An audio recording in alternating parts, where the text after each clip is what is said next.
give you a little brief background on the farm. So the milking platform's 125 hectares, and we've got a support block to make silage and hay on about 33 hectares. All our heifers are contract reared off farm. This year we've calved 430 cows. We calve in April, aim to do 1.5 million litres of milk off around half a tonne of concentrates. No fertiliser, and around 3,600 litres a cow. So our kind of farming philosophy has kind of changed slightly over the years, and we were always interested in the low-cost Kiwi systems, the System 1, System 2, where they were producing milk from predominantly grass. But I always kind of thought that might have been, impossible in this country. But through kind of a different perspective that maybe the regenerative farming fashion has brought, and different techniques, I think it's especially for me and Dewi and David Winfinch, it's appealed to us to try and develop a lower cost and more resilient dairy farming business. So that's kind of our aim here, is to kind of try and be as minimal input as possible, and try and improve the soil and graze cows for us every day of the year is the plan. When we started learning about soil and how you can actually influence the infiltration rate of soil, and there's a guy called Alan Williams, who's a scientist in America, who's proven that he can improve the infiltration rate of his soil from 1/2 inch an hour to 10 inches an hour in 4 years, just through changing the way he grazes. So if you think about how much soil can absorb water and hold on to it, you probably don't need a shed then, if the water can absorb that much water quickly and hold them up. The majority of what this is all about is about people, and getting the right people on the bus, on the team, and to be able to have let them make decisions or be part of a decision-making team. And that's where we're really fortunate to have a great team, really, where everybody's invested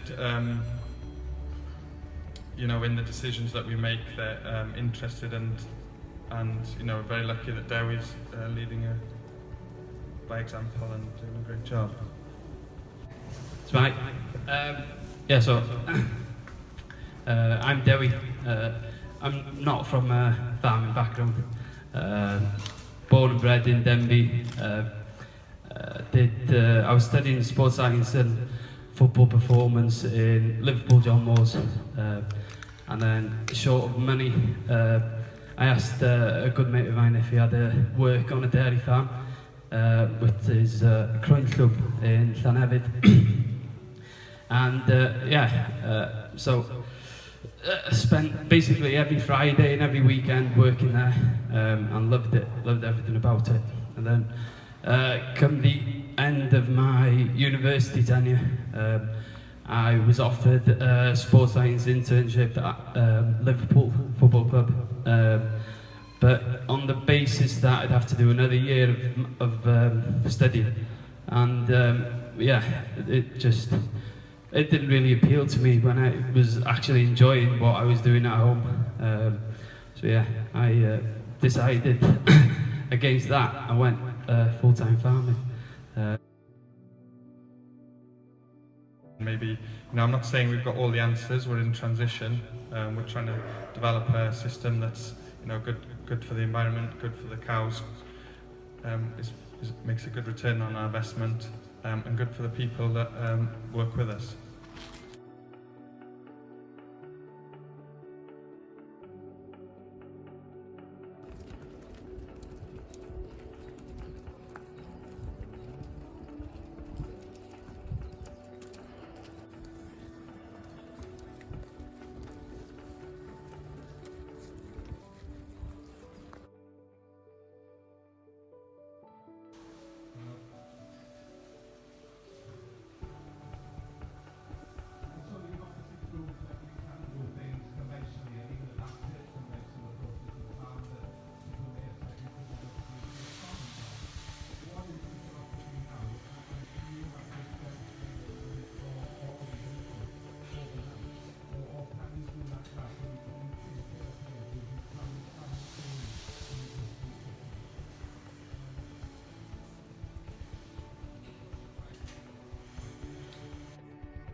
milking 360 cows. They get a kilo of concentrate in the parlour, 17, averaging about 17 litres at the minute. The herd, predominantly, about 2/3 of the herd are heifers. Yeah, we calve everything outside. In terms of pre-grazing covers, we aim for about a minimum of... at the minute they're going into about 3,200 covers. We've lost a bit of quality just because of the weather, so we've been sending to top, and we'll show you after that they're going into a primo at the minute. But quality-wise, that's coming back quite nice, and then the fields that we haven't primoed, they don't look great. And then in terms of round length, we've at the minute it's about 30 days, and then we've been taking fields out for silage, and then something that we did differently this year to last year, we took nearly 40 hectares off the platform of silage, and then struggled to get the regrowth back, and I had to go into we went into big massive covers after that, and we struggled to get the milk, whereas this year we've done it, so we've taken about 30 acres or 10 hectares off every couple of weeks, and it's made managing the grass a lot easier as well, and we've kept a lot more quality. What's your baseline with numbers? Are you happy where you are now? Or? I want more cows. I don't think Sam does, but I just feel that I don't like cutting silage, and I think it should be going straight into the cow. That's what I think anyway. And we've had to take 60 hectares out, whereas could that be going straight into the cow instead of into the plastic, into... Yeah, that's what I think. Yeah, I think it'd be nice to have more cows, but I think you've just got to be, it's easy to put yourself in a big deficit, whereas you've got to start by inputs in and deficits if you're not growing the grass. The grass that we've made silage will go into the shoulders, so I think we're both aligned that we want more cows, just when or how, I suppose. We grew 10.5 tons of dry matter, and that was with 175 kilos of N per hectare. And last year we grew 10.5 tons without any fertiliser at all. I think that is a statement. What's the long-term plan? Are you, 5 to 10 years, are you both planning to move on, or are you planning to you enjoy it that much here and stop, do a share farm with David? I love it here, so, but the end goal is probably my own farm, so that's the end goal anyway.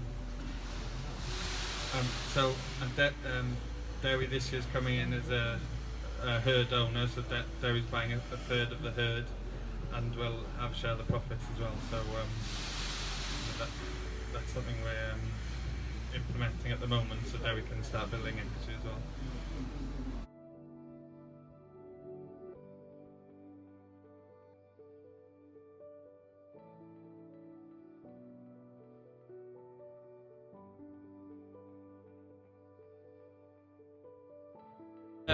91 calves and 33 cows. It's the second year that we've done it, and then so what happens is the cows calve, and then we take the calf, we feed the calf 4 litres of colostrum, and then another feed of colostrum, only 2 litres, and then we put it under a cow that we pick out for many different reasons, lameness, like heifers. We've got 3 heifers in here who are 2 quarters, just calved into the herd with only 2 quarters, so they're in here. Lame, anything that looks thin. So yeah, and then they are given 10 days to bond with the mother, and then they are dehorned on after about a week, and then on the 10th day we send them out to grass. Yeah, so yeah, we keep what's that? Younglings. Oh yeah, and everything that we Yonis test everything, and anything that's got Yonis is kept separate. We throw away the colostrum, we get rid of the milk. So these are all yeah, Yonis clear basically.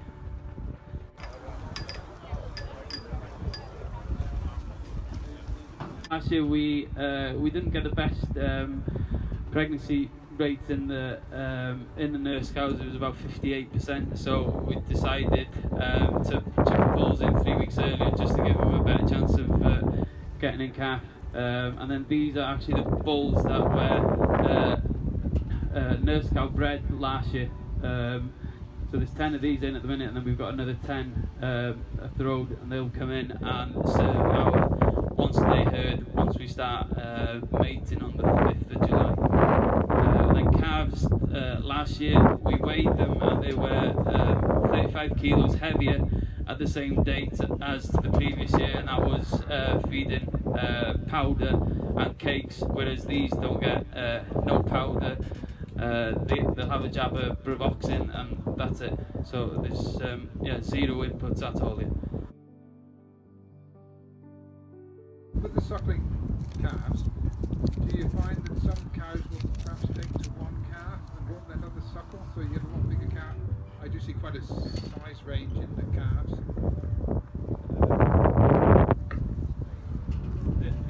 In terms of the size, they vary from start of April up until 3 weeks ago. And then in terms of the cow, we've only had issue with 2 cows, and that was 2 purebred Jerseys who tended to fling the calves around the pen.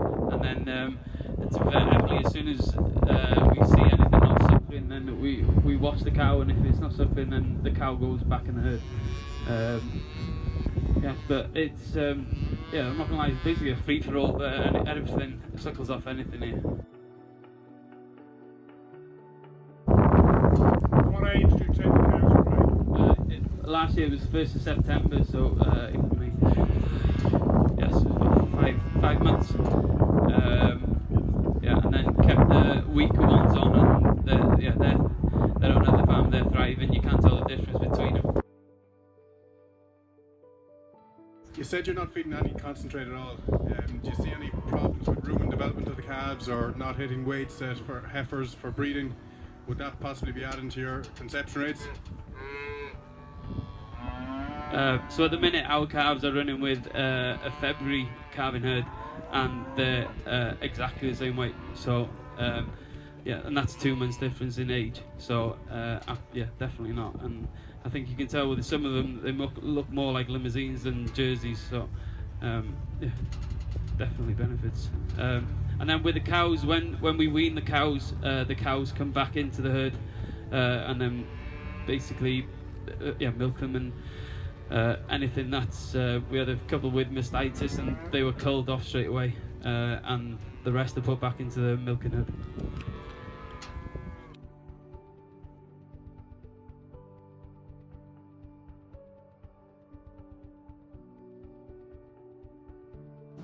They're all crossbreds, mainly. Well, they're all New Zealand breeding. So Jersey crossed with New Zealand Friesians and some crossbred bulls. The herd's been using New Zealand genetics since 2010. Yeah, 2010. We do.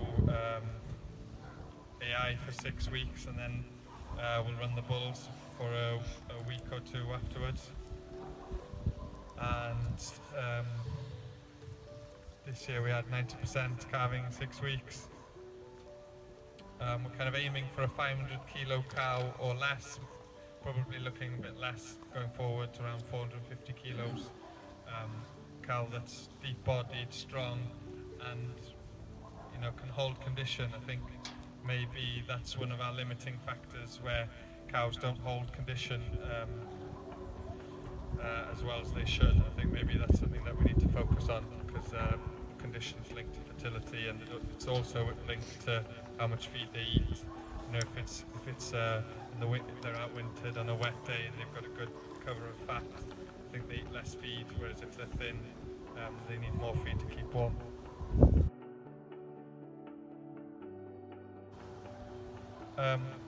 Well, as we've cut the fertiliser back, we found that clover's starting to come through. We've tried overseeding a few places, but just through changing the way we, longer rotations and just through cutting the fertiliser back, we're seeing it come through. But we're only 18 months in to our system, so it's coming, I think. And we've seen a big difference this year, haven't we, Dewi?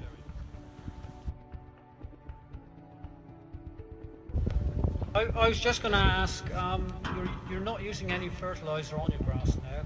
What do you put because you seem to be producing as much grass with no fertiliser.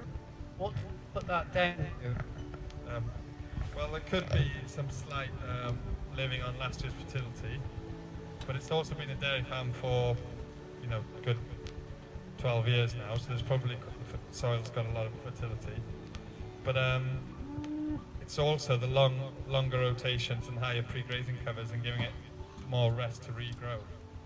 So I think it will stabilise, and that if we can harness the biology of the soil, then we won't need it.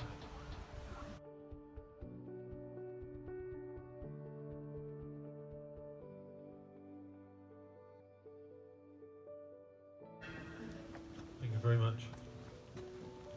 Sam and Dewi, we've had a very, very interesting afternoon here. I think the amount of questions that people have asked is, we just found so many interesting things in the flexibility you have with this enterprise as well. If you're willing to do lots of different